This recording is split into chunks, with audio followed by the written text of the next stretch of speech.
Ladles and Jelly Spoons to Kohigh Mathy's YouTube channel and our monthly retro roundup, where we look at some of the video games from years gone by that are celebrating our landmark anniversary, as well as such things like the sad passing of Bill Williams, designer of Alley Cat, Necromancer and Mindwalker.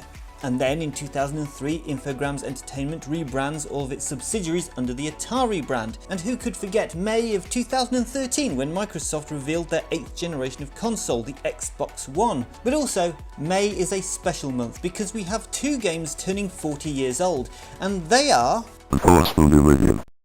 Red 5 standing by. Star Wars, a first-person rail shooter video game designed by Mike Hawley and released in arcades in 1983 by Atari Inc. It uses 3D colour vector graphics to simulate the assault on the Death Star from the 1977 film Star Wars. Developed during the golden age of arcade games, Star Wars has been included in a list of greatest video games of all time. The game features synthesized voices to emulate the actors from the film. Red 5, I'm going in.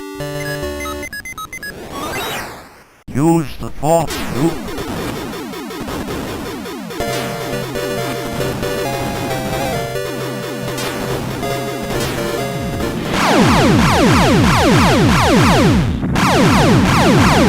Asteron Belt, a laserdisc video game in the form of a third-person space combat rail shooter, released in arcades by Sega in Japan and licensed by Bally Midway for release in North America.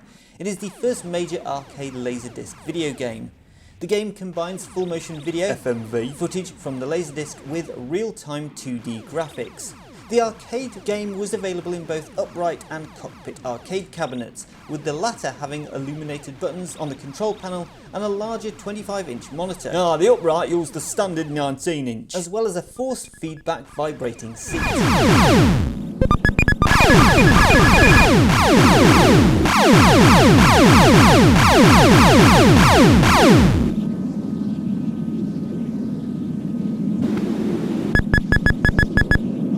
May 1993 now, and to start us off we have Dinosaurs for Hire.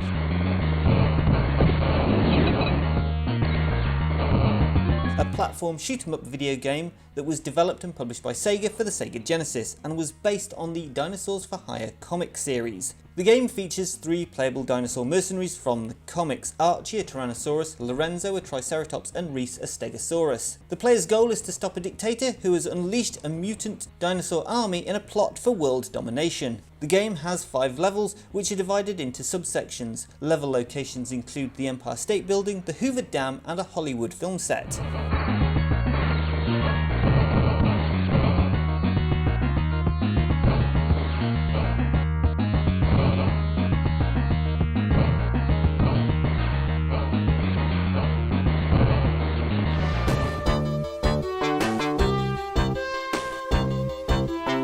Ranger X, a side-scrolling run-and-gun video game for the Sega Genesis. Developed by GAO Entertainment, it was published by Sega. The player assumes the role of Ranger X, piloting a powered exoskeleton that is equipped with a jetpack and an assortment of weapons. The jetpack allows for short periods of flight, the duration of which is limited by the jetpack's temperature. Upon overheating, the player must land and wait for it to cool down. Alongside Ranger X's standard pulse rifle, the player has access to various special weapons, including a flamethrower and a homing missile. The game is often described as RoboCop on a Harley. The game is split across several levels, each of which are introduced via a wireframe 3D cutscene detailing specific target objects. The player must battle through enemy forces and destroy all target objects before facing a stage boss who they must defeat in order to progress.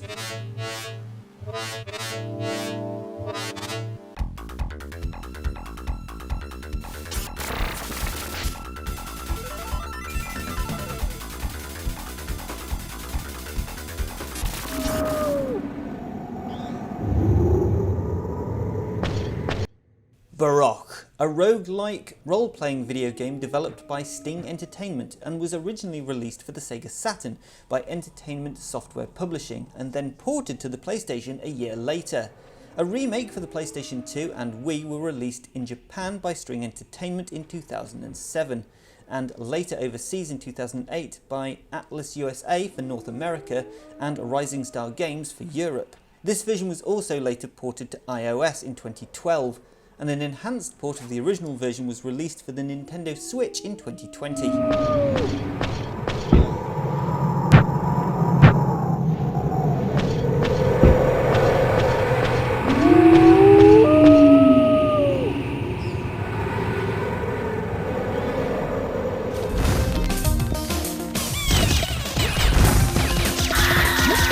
Jazz Jackrabbit 2, a platform game produced by Epic Mega Games, it was released for Windows and later for the Macintosh.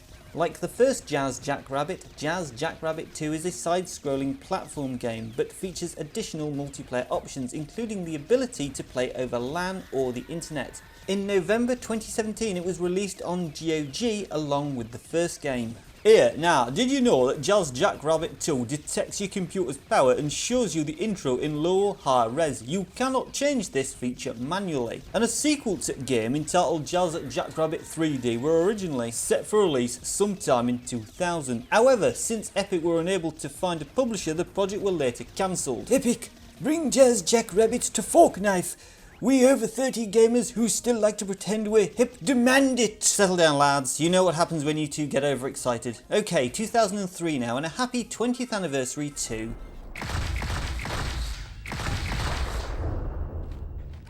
Brute Force, a video game released for the Xbox by Microsoft. The game is a squad-based third-person shooter that uses 4 members of a team who fight in numerous battles. Each character on the team has their own strengths and weaknesses.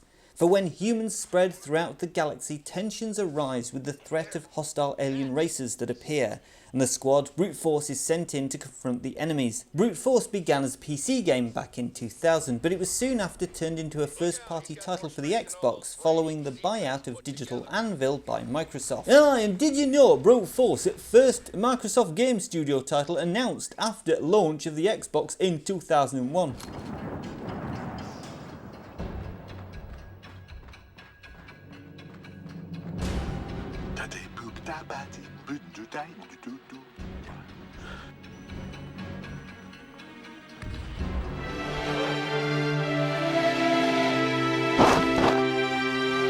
Rise of Nations, a real-time strategy video game developed by Big Huge Games and published by Microsoft Game Studios.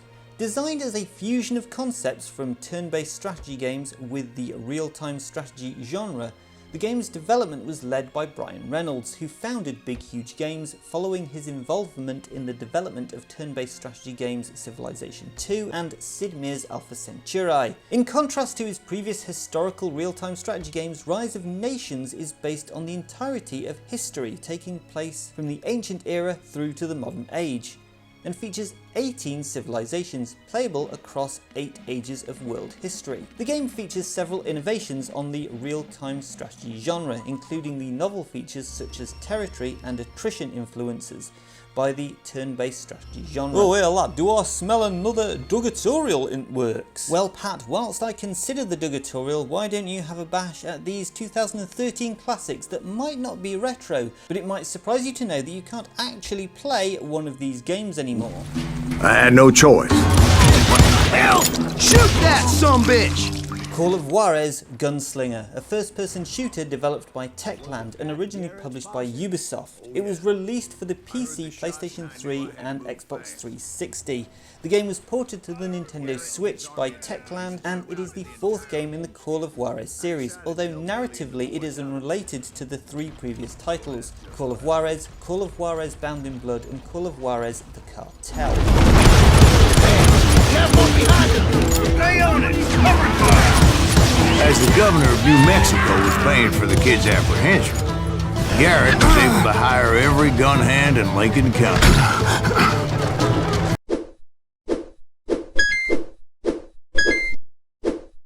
Flappy Bird. Flappy Bird? Yes, Flappy Bird, a mobile game developed by Vietnamese video game artist and programmer Dong Nguyen. I'm sure you're saying that wrong. Under his game development company Dot Gears. The game is a side-scroller where the player controls a bird attempting to fly between columns of green pipes without hitting them. Dong created the game over a period of several days, using a bird protagonist that he had designed for a cancelled game back in 2012. The game received a sudden spike in popularity in early 2014 and became a sleeper hit. Flappy Bird received poor reviews from some critics who criticised the high level of difficulty and alleged plagiarism in the graphics, as well as game mechanics, whilst other reviewers found it addictive. At the end of January 2014, it was the most downloaded game on the App Store. During this period, the developer said that Flappy Bird was earning $50,000 a day from in-app advertisement as well as sales.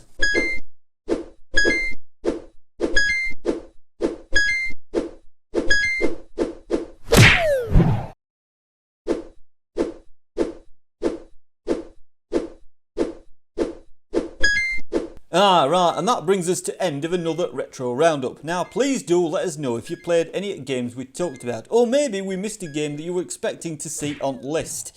If you enjoyed this week's video, please be sure to click the like button, and if you're not subscribed to the channel, consider subscribing because, as our guy says, it is free after all. Why not share this video out with some retro gaming chums that you might also have, and we shall see you on Friday.